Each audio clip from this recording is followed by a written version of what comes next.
विधि ना को वस कर पाऊं। किशोरी जी क्या कह रही हैं? बोले सुनो, इस बार ब्रह्मा भगवान ने बनाया है, लेकिन सब गोपियां ध्यान से सुनो, अगली बार मैं स्वयं ब्रह्मा बनूंगी या मैं किसी अन्य को, अपनी को ब्रह्मा बनाऊंगी और उससे बोलूंगी कि मानव को ऐसा ऐसा बनाना। तब गोपियां कहती हैं आप मानव में क्या बनवाओगी? तब किशोरी जी कह रही हैं रोम रोम प्रति नैन बनाऊं। अरे ये 2 नेत्र श्याम सुंदर को देखने के लिए बड़े कम हैं, ये जितने रोए हैं शरीर में सब जगह नेत्र प्रकट कर दूंगी, ताकि प्रत्येक नेत्र से श्याम सुंदर हमारे अंदर विराजमान हो जाएं, हमारे अंदर व्यवस्थित हो जाएं। और रोम रोम प्रति नैन बनाऊं, और क्या करूंगी? इकटक रहे पलक न बनाऊं। एक तो रोम रोम में नेत्र बनाऊंगी और उनमें भी पलक नहीं बनाऊंगी। क्यों? ताकि वो हमेशा खुले ही रहें, श्याम सुंदर दिखते ही रहें। उनकी रूप माधुरी, रस माधुरी, उनकी चलन माधुरी, उनकी हसन माधुरी, उसका केवल हम दर्शन करती रहें। ये पलक कभी बीच में ना आवे विक्षेप के रूप में, ऐसे श्याम सुंदर को हम केवल देखती रहें।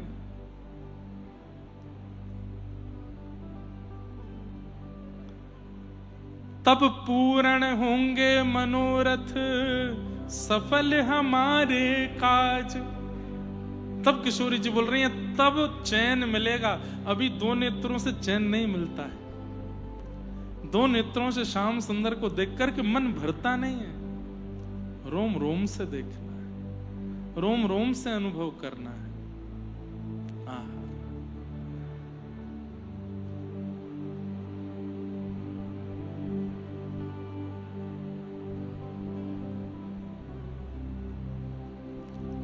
गोपियां कह रही हैं कथा सुनने के बाद में ऐसी स्थिति होने लगे कि बस लगने लगे कि ये 2 कान बड़े कम हैं। अरे विधाता, हमारे प्रत्येक रों को सुनने की सामर्थ्य प्रदान कर दो, ताकि जब जब व्यास जी कृष्ण बोला करें, जब जब व्यास जी राधा माधव बोला करें, जब जब राधा गिरधर लाल, राधा रमन लाल, राधा वल्लभ लाल बोला करें, तो ये 2 कान नहीं, प्रत्येक रों सुना करे उस नाम को। हमारे शरीर में रक्त की धार नहीं, कृष्ण नाम की धार बहने लगे। ऐसी मन में इच्छा प्रकट कथा सुनते सुनते होने लग जाती हो, तब समझो कि ठाकुर जी प्रसन्न है। श्रवण मंगलम श्रीमदाततम।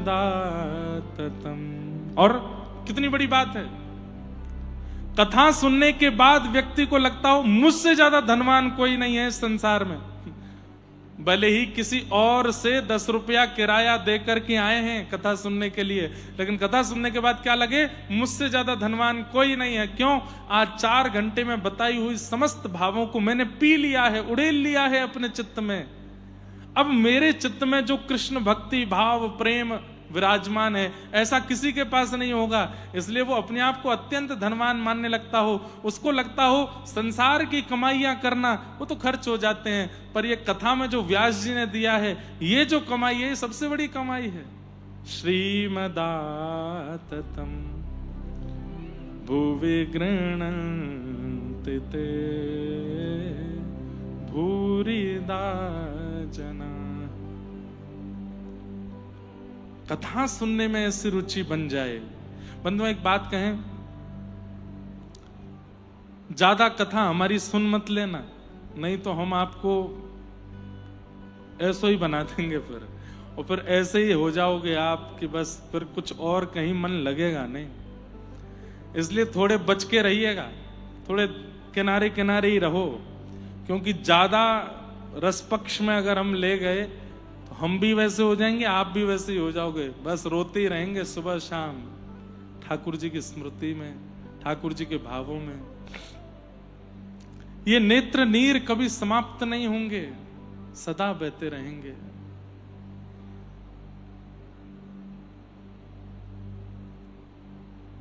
स्थिति कैसी हो जाएगी?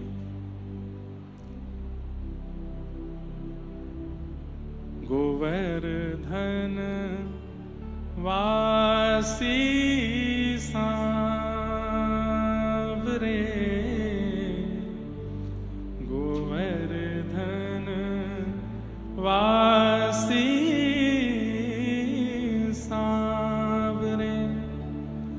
लाल तुम बिन रहो न जाए, लाल तुम बिन रहो न जाए रे, गोवर्धन वासी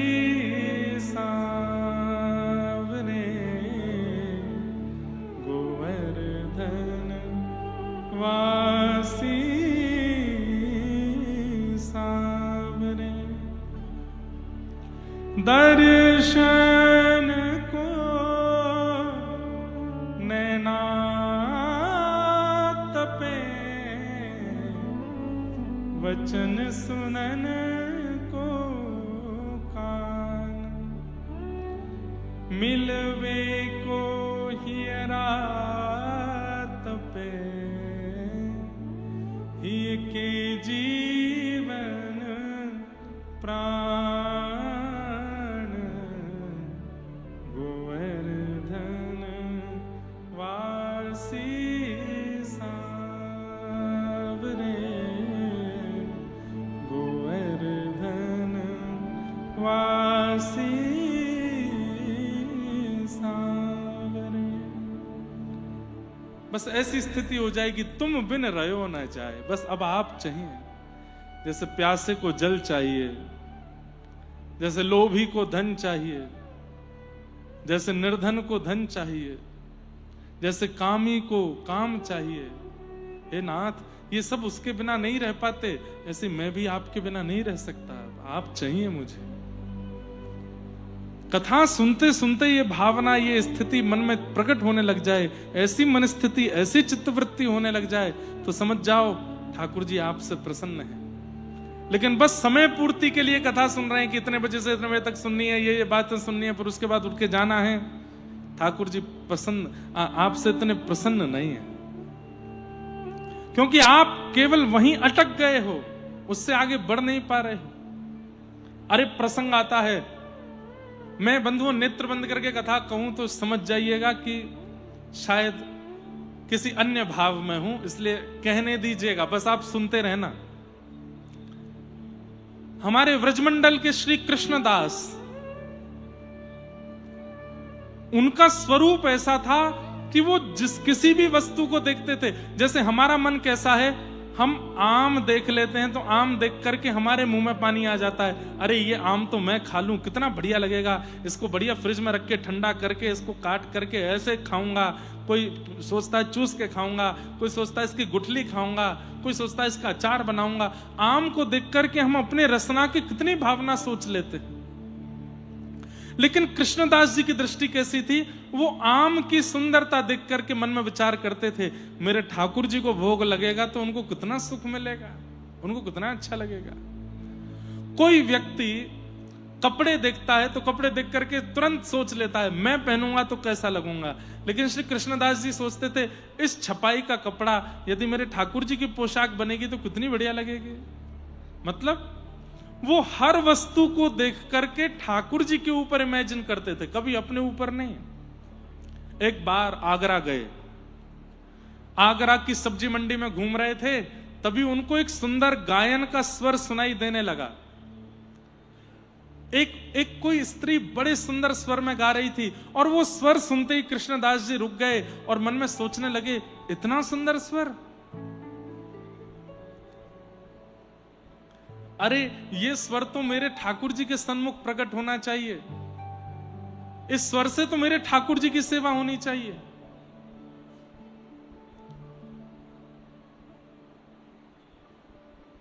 हाँ हाँ, सो ही सुहागन प्रिय जाहिरी छे,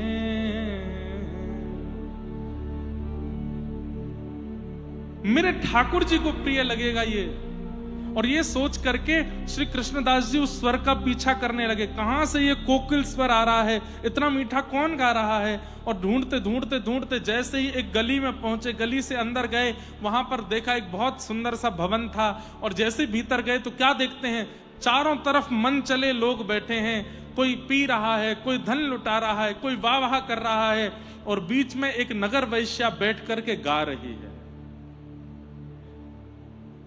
उन सबको रिझाने के लिए गा रही थी, पर उससे कृष्ण भक्त श्री कृष्णदास जी रीझ गए। जब उसने अपना गायन खत्म किया तो कईयों ने उस पर धन लुटाया, कईयों ने कुछ कहा, कोई सोने की मोहर लुटाने लगा। कृष्णदास जी ने तुरंत उसके रूप को देख करके कहा कि इसका गायन तो मेरे श्रीनाथ जी के आगे होना चाहिए। गए उस वैश्या के पास और वैश्या से जाकर के बोले, हमारे सेठ को रिझाओगी अपने गायन से? तो वो वैश्या बोली, मेरे दाम बहुत ज्यादा हैं, मैं ऐसे नहीं जाती कहीं भी। तो कृष्णदास जी ने उस समय में, आज से 500 वर्ष पहले, 100 रुपया निकाले। उस समय बहुत बड़ी रकम यदि कोई देता था तो 11 रुपया 12 रुपया उस वैश्या को मिलते थे, लेकिन 100 रुपए कृष्णदास जी ने निकाल करके दे दिए और कहा, ये अभी के हैं, इससे अधिक हमारे सेठ जी तुमको दे देंगे, चलो। वो वैश्या बोली, मैंने जीवन में कभी 100 रुपया नहीं देखे। आप कौन हो? आप सेठ जी के कौन हो? भाई हो? उनके बंधु, उनके परिवार से हो? बोले, नहीं नहीं नहीं, मैं तो उनके चरणों का दास हूं। वैश्या सोचने लगी, जब दास 100 रुपया दे रहा है तो सेठ, स्वामी, मालिक वो क्या देगा? धन के लोभ में तैयार हो गई और अपना और अद्भुत श्रृंगार करके आई, और वो वाली पोशाक पहन के आई जिसमें वो सबसे सुंदर लगती थी। मैं उस सेठ को इतना रिझा लूंगी, इतना अपनी ओर आकृष्ट कर लूंगी कि वो मुझ पर न्योछावर करके खूब धन लुटाएगा। वो क्या जानती थी कि सेठ नहीं है, वो तो सांवरिया सेठ हैं, वो तो साक्षात परमात्मा है जिनके पास ये कृष्णदास लेके जा रहे हैं। उसको तो लगा कोई व्यापारी सेठ होगा। निकल पड़ी, कृष्णदास जी से रास्ते भर चर्चा करती हुई जा रही है। कृष्णदास जी बस उसकी ओर देख रहे हैं और ठाकुर जी का स्मरण करके सोच रहे हैं, हे ठाकुर जी इस पर कृपा करना। गोवर्धन लेकर के आए और श्री गिरिराज जी में पहुंच करके, गिरिराज जी की तलेटी के ऊपर श्रीनाथ जी विराजते थे तब, आजकल उदयपुर के पास विराजते हैं, लेकिन तब गोवर्धन में विराजते थे। ठाकुर जी का राजभोग हो रहा था, कपाट लगे हुए थे। कृष्णदास जी ने सब दर्शनार्थियों को बाहर कर दिया, उस वैश्या को लेकर के भीतर गए। क्यों? उसका गुण इतना प्रिय लग गया था कि बस इस गुण से ठाकुर जी की सेवा हो जाए कैसे भी। ठाकुर जी के सामने जैसे ही वो खड़ी हुई, पर्दा लगा था। कृष्णदास जी की ओर देख के बोलती, कहां है तुम्हारे सेठ? बोले, भोजन कर रहे हैं अभी, तुम बस ध्यान से देखती रहना, और सुनो, रिझाने में कोई कसर मत छोड़ना, प्रसन्न कर देना उनको। वो प्रसन्न हो गए तो वो दे देंगे जो बड़े बड़े लोग नहीं दे सकते। अरे आप चिंता मत करो, मैं ऐसा गाऊंगी, मैं ऐसा नृत्य करूंगी, ऐसा ऐसा कुछ सुनाऊंगी, रीझ जाएंगे।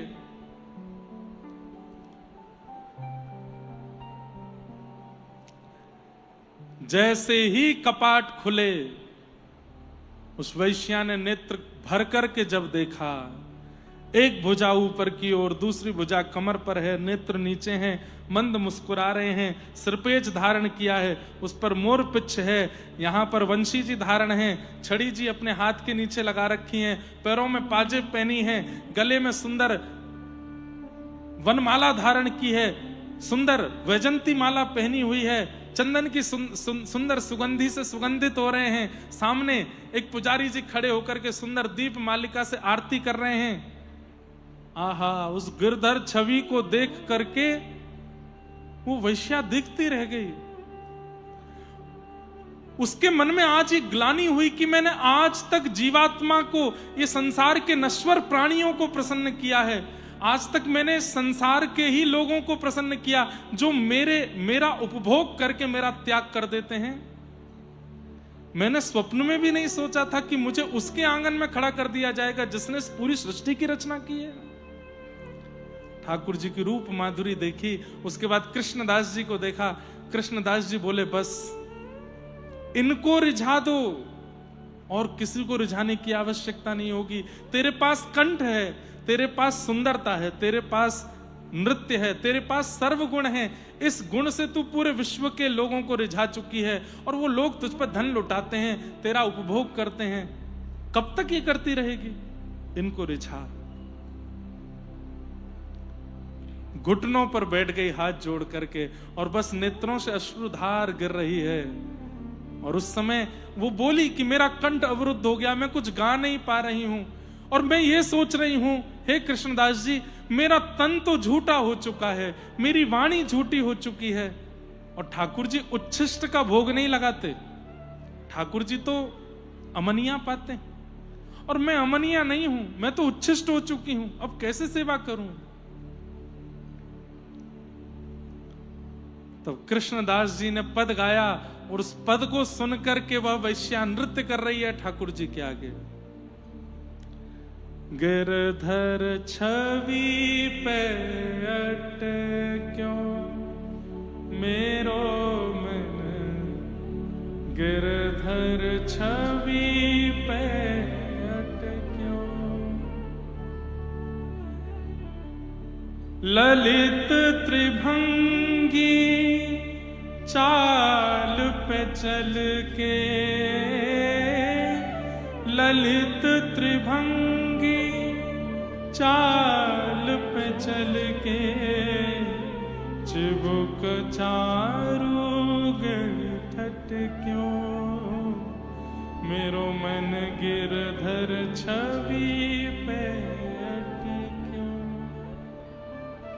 सजल श्याम घन वरण लीन है, सजल श्याम घन वरण लीन है, फिर चित अनत न भटक्यो मेरो मन गिरधर छवि पे अटक्यो।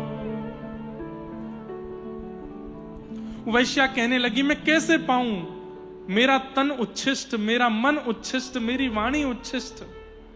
तब कृष्णदास जी ने अंतिम पंक्ति में एक शब्द गाया है, ध्यान से सुनिएगा। कृष्णदास किए प्राण न्योछावे, कृष्णदास किए प्राण न्योछावे, यह तन जग सिर पटक्यो। कृष्णदास जी कह रहे हैं तेरा तन अपवित्र होगा, तेरी वाणी अपवित्र हो सकती है, तेरी बुद्धि अपवित्र हो सकती है, लेकिन तेरी आत्मा परम पवित्र है। आत्मा को कोई अपवित्र नहीं कर सकता।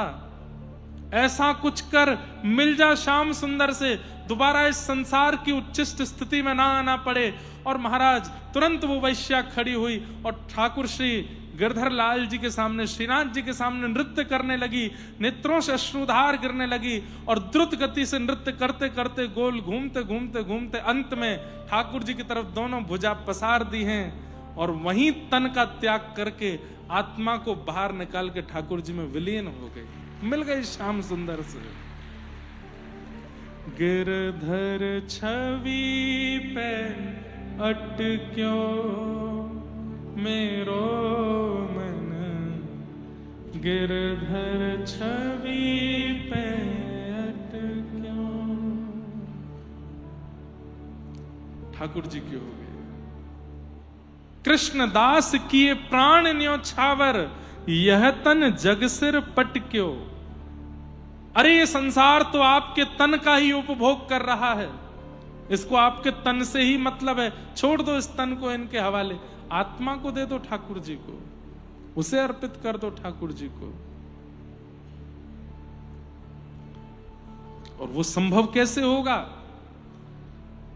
ये रुचि बने सत्संग के प्रति, कथा में कहे गए शब्द शब्द से ना लगते हो, अक्षर से ना लगते हो, किसी व्यास की वाणी से ना लगती हो, ठाकुर जी की मधुर वेणु के समान वो लगता हो और स्वयं के प्रति गोपी की इच्छा आती हो, नेत्रों से कर्ण रंध्र से जब वह शब्द भीतर जाते हो तो लगता हो कृष्ण वेणु रव कर रहे हैं और हमारे चित्त का मार्जन करके हमें अपनी ओर खींच रहे हैं।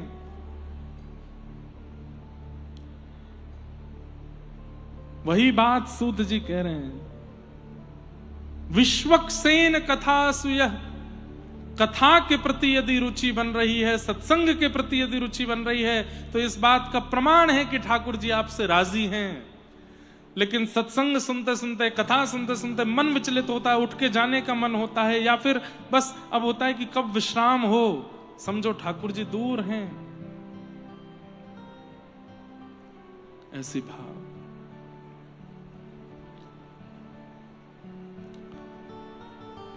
सूत जी महाराज प्रवचन कर रहे हैं, सब प्रकार के भावों का, भगवान के अवतारों का वर्णन करते हुए श्रीमद् भागवत की रचना क्यों की गई इस बात का प्रमाण दिया।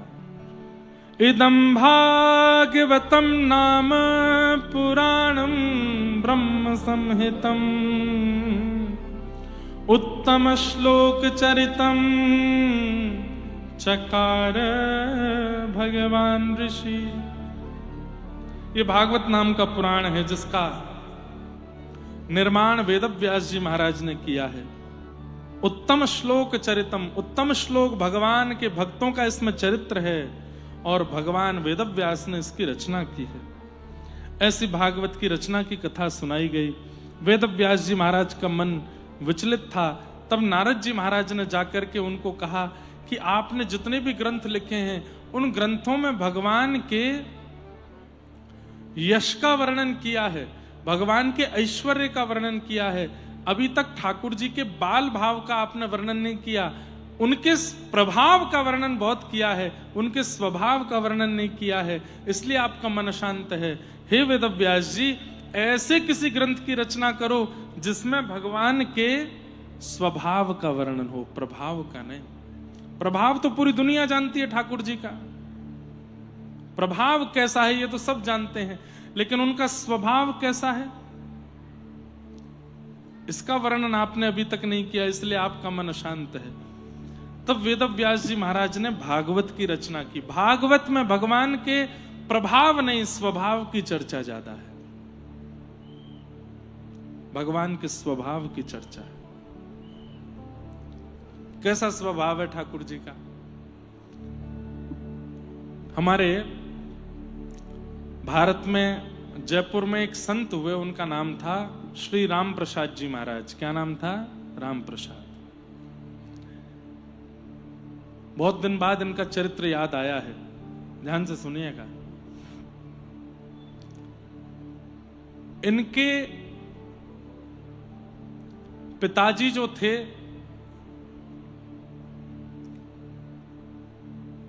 उन्होंने अपने पिता की मृत्यु देख करके संन्यास ग्रहण कर लिया, विवाह नहीं किया। अपने पिता को मरणासन अवस्था में देख करके उन्होंने सोच लिया कि मेरी मां रो रही है, इसका मतलब है कि मैं कल को विवाह करूंगा और विवाह के बाद मेरे प्राण चले गए तो मेरी वजह से भी किसी को रोना पड़ेगा, मैं विवाह नहीं करूंगा। और इस कारण से उन्होंने विवाह नहीं किया। ध्यान से सुनिएगा। और विवाह ना करके सर्वगुण संपन्न होके संपत्ति होते हुए भी केवल अपने पिता की मृत्यु देख के ऐसा वैराग्य आया, सब छोड़ करके भजन करने वन में चले गए और इतना नाम जप किया, इतना नाम जप किया, 24 घंटे ठाकुर श्री का नाम जप करते, राम जी का स्मरण करते, राम राम राम राम राम राम जपते रहते थे। कुछ ही महीनों में राम नाम का ऐसा प्रभाव हुआ कि एक क्षण के लिए इन्होंने अपने नेत्र खोले तो क्या पाया? साक्षात प्रभु श्री राम, श्री जानकी जी, श्री भरत जी, लक्ष्मण जी, शत्रुघ्न जी, श्री हनुमान जी, समस्त राम दरबार इनके सामने प्रकट हो गया। इन्होंने जैसे ठाकुर जी को प्रणाम किया, राघव जी को प्रणाम किया, राम जी बोले हम केवल 2 शब्द बोलेंगे और बोल के अंतर ध्यान हो जाएंगे, ध्यान से सुनना। बोले जी भगवान आज्ञा करें। विवाह करो। बोले नाथ ये कैसी बात कह रहे हैं, मैं तो आपके संग रहना चाहता हूं। अरे मुझे संसार में नहीं रहना, ले चलिए अपने साथ। इतने में तो ठाकुर जी अंतर ध्यान हो गए। क्या बोल के गए? विवाह करो। खूब ढूंढा, ठाकुर जी नहीं मिले। अब तो इतने परेशान हो गए, अब कहां जाऊं। घर परिवार में ज्यादा लोग थे नहीं, लौट करके आए और आकर के अब बस सोचने लगे कैसे करूं। ठाकुर जी कह के गए विवाह करो। ब्राह्मण थे।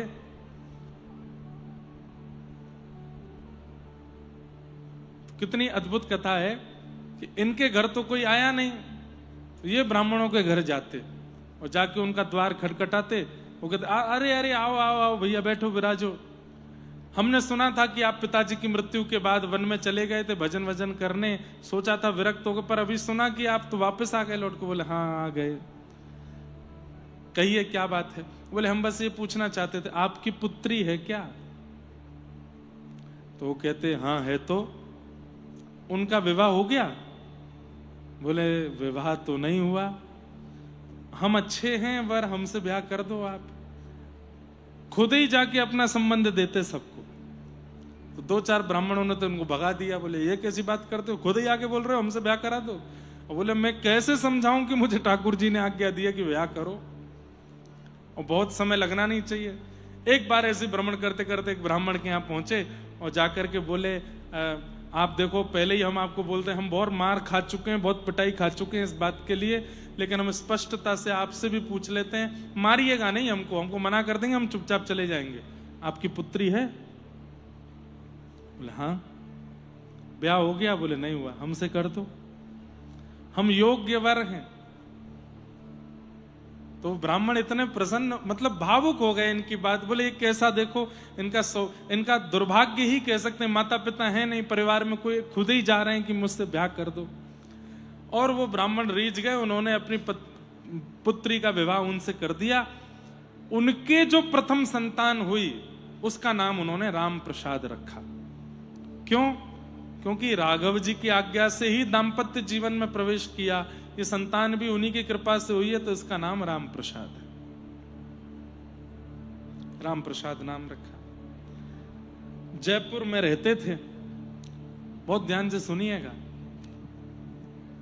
हमारे जयपुर में वृंदावन के सप्त निधियों के प्रथम ठाकुर विराजते हैं श्री गोविंद देव जी।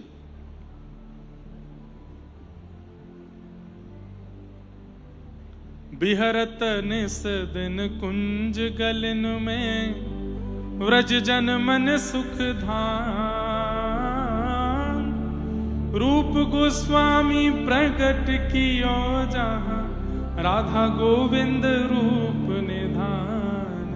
वृंदावन प्यारो वृंदावन, श्री वृंदावन प्यारो वृंदावन। तो वृंदावन के गोमा टीला पर इनका प्राकट्य हुआ। लेकिन औरंगजेब ने जब आक्रमण किया, औरंगजेब जब आगरा आया तो आगरा में आकर के एक दिन रात में किले पर खड़े होकर के देख रहा था तो दूर एक दिया दिखाई दिया। उसने कहा ये आकाश में दीपक जैसा दिखाई दे रहा है, क्या है ये? बोले महाराज यहां से 50 किलोमीटर की दूरी पर एक हिंदुओं का धाम है, उसका नाम है वृंदावन।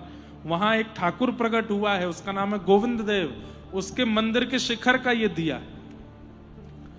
तो औरंगजेब ने कहा 50 किलोमीटर दूर से दिया दिखाई दे रहा है, नष्ट करो इसको।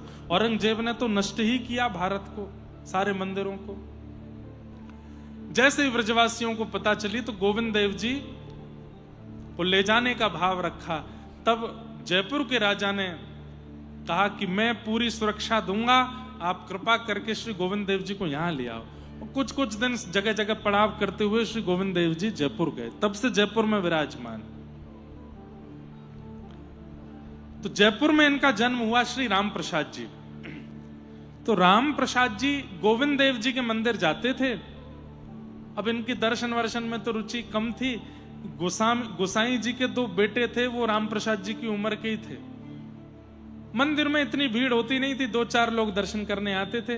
गोसाई जी के बच्चों के साथ राम प्रसाद जी खेलते थे, तो इनके मन में क्या भावना थी कि गोसाई जी के 3 बालक हैं, 2 तो मेरे साथ खेलते हैं और एक ये मुकुट उकुट पहन करके पीतांबरी पहन के सामने खड़ा रहता है, ये खेलने नहीं आता, ये खड़ा ही रहता है यहाँ पे। तो राम प्रसाद जी ऐसा सोचते, कभी कभी मेरी माँ भी बहुत ज्यादा सुंदर बनाती है तो मुझे घर से नहीं निकलने देती, बोले बगल वाली की नजर लग जाएगी, सामने वाली देख लेगी, भीतर ही रहे। तो हमें लगता है गोसाई जी के ये छोटे लाला हैं, इनको बढ़िया पीतांबरी पहनाते हैं, चंदन वंदन लगा के, काजल लगा के, पगड़ी पहना देते हैं तो कहीं नजर नहीं लग जाए, इसलिए ये खेलने नहीं आते। पर ये राम प्रसाद जब भी जाते थे गोविंद देव जी के मंदिर, गुड